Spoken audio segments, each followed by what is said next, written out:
Welcome to textile knowledge. दोस्तों, dress and clothing के episode number 2 में आज हम पगड़ी और उसकी तारीख के मुतालिक जानते हैं। दोस्तों, पगड़ी हमारी सकाफत का एक अहम जुज और खूबसूरत रंग है।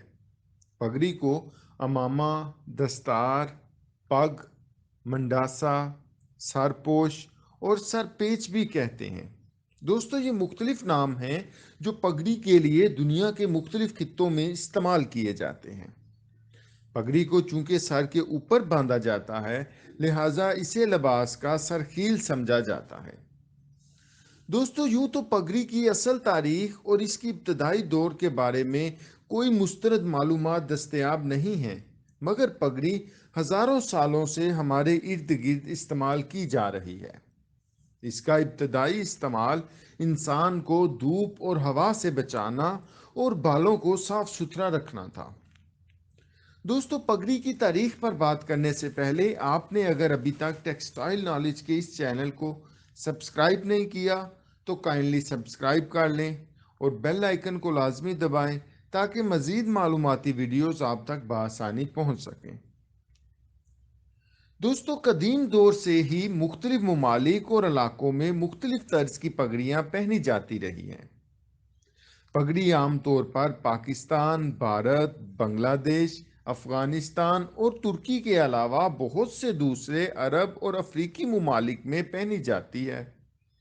दोस्तों, एक अरसे से दुनिया के मुख्तलिफ खित्तों में मुख्तलिफ पगड़ियाँ पहनी जाती थी और अब भी पहनी जाती हैं, और ये पगड़ियाँ मुख्तलिफ नामों से भी जानी जाती हैं। मिसाल के तौर पर अफगानिस्तान में पट्टू और लोंगी की तर्ज की पगड़ी पहनी जाती है जिसे पश्तून कहते हैं, और इसी तरह तुर्की में पगड़ी को फसियान और अरब में कतीरा और कूफिया के नाम से ये जानी जाती है।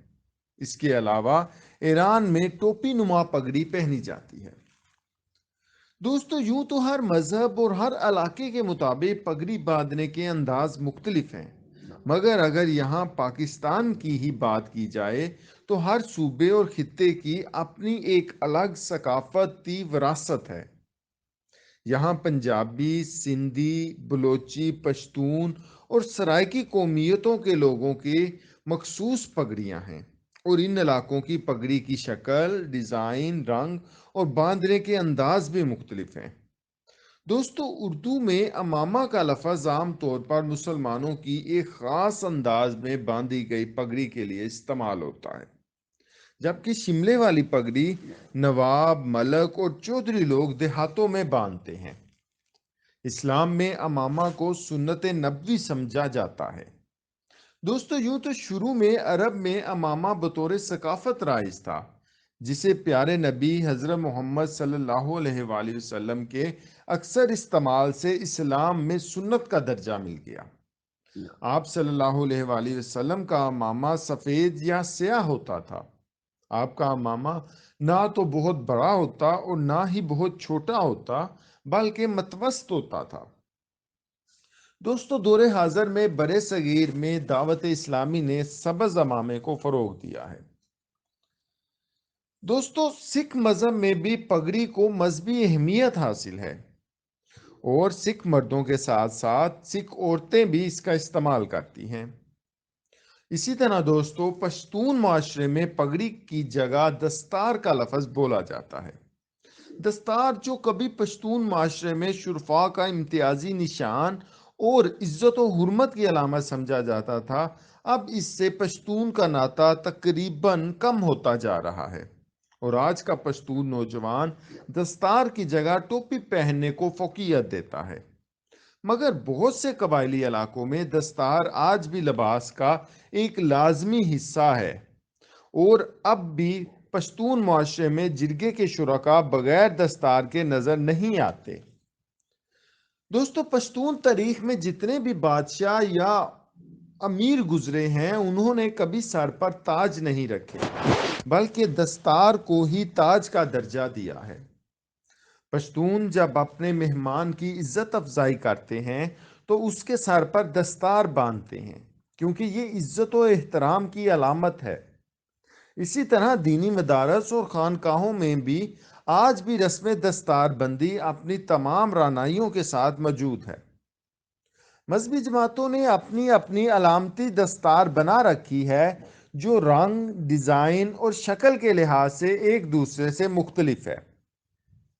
دوستو، ماضی میں اگر کسی نے کسی کو معاف کرنا ہوتا یا رنجش ختم کرنی ہوتی تو مخالف فریق کے قدموں میں اپنی عزت و وقار کی سب سے بڑی علامت یعنی دستار رکھ دی جاتی، جس کے بعد مخالف فریق کے پاس رنجش ختم کرنے کے علاوہ کوئی چارہ نہ ہوتا۔ ایک سنگ دل دشمن بھی ان کی لاج رکھتے ہوئے بڑے سے بڑا قصور معاف کر دیتا تھا۔ دوستو، پگڑی بلوچ ثقافت کا ایک اہم حصہ ہے۔ بلوچی پگڑی، جسے پاگ کے نام سے جانا جاتا ہے، سب سے الگ اور منفرد نظر آتی ہے۔ اس میں تقریباً 20 سے 25 میٹر تک کپڑا استعمال ہوتا ہے۔ دوسری طرف اگر پنجاب کی پگڑی کی بات کی جائے تو اس میں تقریباً 6 میٹر کپڑا لگتا ہے۔ پنجاب کے لوگ عام طور پر سر پر صافہ باندھتے ہیں، جبکہ دیہاتوں میں نواب، ملک، چودھری یا بڑے ذمہ دار شملہ نکالتے ہیں۔ دوستو، ماضی قریب میں جب دو دوست آپس میں پگ کا تبادلہ کر لیتے تو ان کی دوستی لازوال بندھن کا روپ دھار لیتی۔ یہ دوست نہ صرف ایک دوسرے کی عزت کے رکھوالے ہوتے بلکہ ایک دوسرے کے لیے جان نثار کرنے سے بھی دریغ نہ کرتے تھے۔ پنجابی اور سرائکی زبان میں پگڑی بدلنے کو پگ وٹائی کہتے ہیں۔ دوستو، انگریزوں نے جب برِ صغیر میں حملے کیے اور یہاں پر حکمرانی کی تو انہوں نے پنجابیوں کی تذلیل کرنے کے لیے اپنے نوکروں، چوکیداروں اور درباروں کو جان بوجھ کر پنجاب کی عزت اور عظمت کی علامت یعنی پگڑی پہنانا شروع کی، جو آج بھی پہنی جا رہی ہے۔ حکومت کو چاہیے کہ پگڑی کی تذلیل اور بے حرمتی کو بند کیا جائے اور چوکیداروں اور دربانوں کو پگڑی پہن کر ڈیوٹی دینے سے روکا جائے۔ دوستو، پگڑی ہماری ثقافت میں صرف سرپوش ہی نہیں بلکہ عزت و وقار کی علامت بھی سمجھی جاتی ہے۔ مگر آج کے اس پرفتن دور میں جیسے باقی روایات کا قتل عام ہو گیا ہے، ویسے ہی پگڑی کی شان اور عظمت کو پس پش ڈال کر صرف شادی بیاہ کی مخصوص تقریبات میں بطور فیشن استعمال تک محدود کر دیا گیا ہے۔ مادیت کے اس دور میں لوگ پگڑی باندھتے تو ضرور ہیں مگر اس کے لوازمات اور حرمت سے بے خبر ہیں۔